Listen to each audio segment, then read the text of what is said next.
In this how-to, I'm going to show you how to create your own airport in your flight plan. As an example, I've opened up these two flight plans here. This flight plan's already on the website. It's from Zuniga Lake Lodge to Knight Inlet, and you'll notice my arrival airport is not a real airport. I just used WL as the airport code, water landing. But this is not an actual airport. This was just a random inlet. So this is the next leg where I'm going to want to take off from Knight Inlet, and I'm going to land at an actual airport. This one's already created. Let me go ahead and delete it and show you how I created it. So we're at Knight Inlet. You'll notice that my flight plan starts with waypoint 1 and there is no airport. You can tell airports in flight plan, they're gray versus this light blue for regular waypoints. The difference is regular waypoints, you can rename the waypoint number and the altitude. Flight plan is trying to prevent you from accidentally making changes to the airport. You can't change those two properties. We're going to add an airport at the beginning because we landed at Knight Inlet. So here's Knight Inlet. So I'm going to drop a pin in Knight Inlet and I have to insert it after a waypoint. So we're just going to insert it after waypoint 1 and then we'll move it up. If you're creating an airport, typically you want to use the ICAO code so that Flight Simulator recognizes it. But in this case, Flight Simulator is just not going to recognize it as an airport because it's not. So we can pick anything we want. I just use WL for water landing. And then you have the option to set it as a user point or an airport. So a user point is any other type of waypoint, and then an airport is an airfield. And we'll get a warning telling us if we're not certain of the runway elevation, leave it at 0. This is especially important if you're spawning on a glacier. If you set the altitude incorrectly, it's possible that your aircraft will drop onto your runway. The other thing that can happen is if you have it set too low, you can spawn in the ground, forcing you to restart. If you just leave it at 0, the game will consider it relative and it'll just drop you on whatever the elevation is. And then give it a description.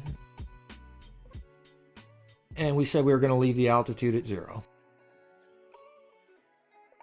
Okay, so you can see we've created an airport, but of course it's after Fang Peak, so that doesn't make any sense. We'll have to select it and move it up so that it's our first waypoint in the flight plan. But I want to point out a couple special things about airports. If you go to your flight settings, you'll notice it's picked up waypoint 1 as our departure because that was the first waypoint in the flight plan when I saved. So if we go ahead and save again, you'll notice now it has changed my code to whatever my first airport is. I should have made that WT for water takeoff, but that's okay.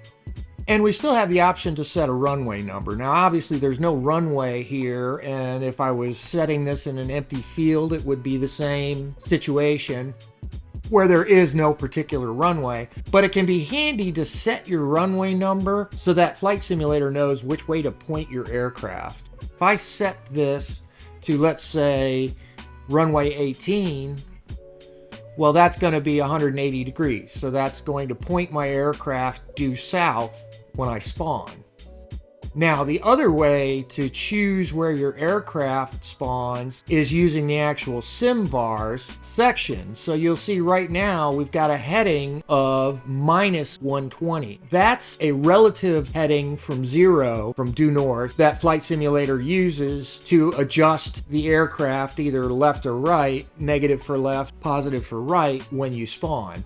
You can also put in actual degrees, so I could put 180 in here and that would effectively point my aircraft due south. But I want to point out when I save, flight plan is going to automatically set our heading based on the runway number. So if you change your runway number and you still want to change your heading, you probably want to save your runway number change first, then come back and tweak your heading. Otherwise, it's going to attempt to reset your heading. So there's a number of settings that flight plan automatically changes when it detects that the departure or the arrival airport has been changed.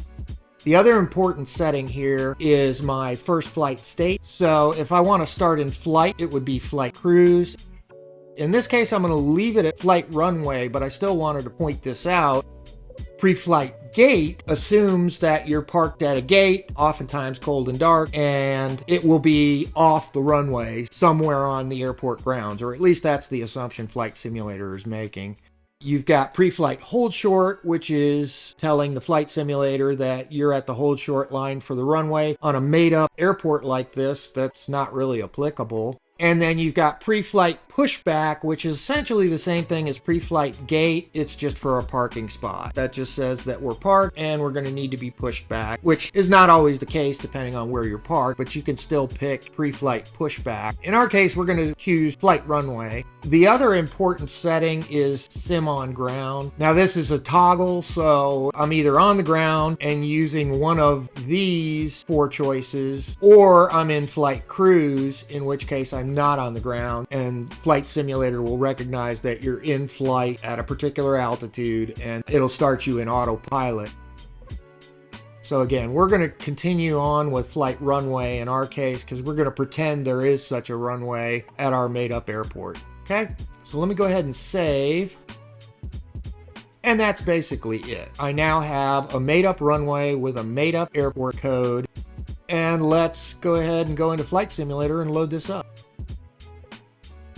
And notice World Map recognizes Bella Coola because it's an actual airport. It's giving us our waypoint here, which is water landing. But you'll notice that Flight Simulator doesn't really recognize what it is. It's just putting a point out there for us.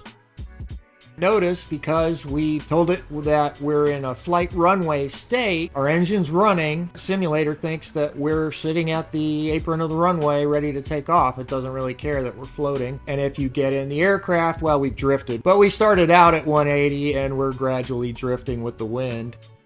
You're ready to take off, and I showed you the other options. You could be cold and dark and start up. You can park yourself at the shore, start up, taxi out, whatever you want to do. You just need to set your first flight state appropriately for where you want to end up. I hope this helps. If you enjoyed this, please like and subscribe. Both of the flight plans that I showed at the beginning of this how-to are available as previews. If you want to go to simflightplan.com, you can download either one of those flight plans, load them up in World Map, and fly them. Thanks for watching.